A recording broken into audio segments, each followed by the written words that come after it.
Nak tanya, tanah arwah atuk saya, tak ada seorang pun waris dia masuk nama kat tanah tu. Sekarang dah generasi cucu-cucunya. Dan ada yang buat rumah atas tanah tu. Apa akan jadi kat tanah tu bila anak-anak arwah atuk saya tu dah meninggal semua?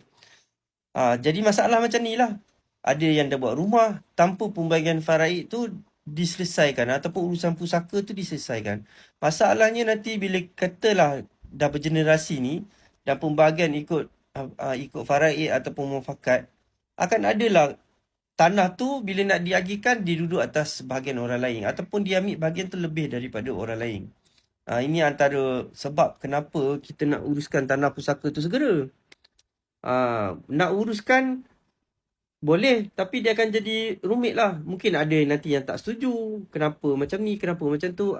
Biasanya macam tu lah. Itu benda-benda yang akan berlaku lah. Biasanya lah. Melainkan semua waris sepakat, contoh nak jual.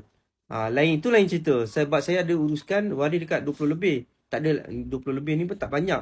Tapi semua sepakat untuk dijual. Okey lah. Dan tak ada isu pun siapa buat rumah, buat tanah, apa semua tu.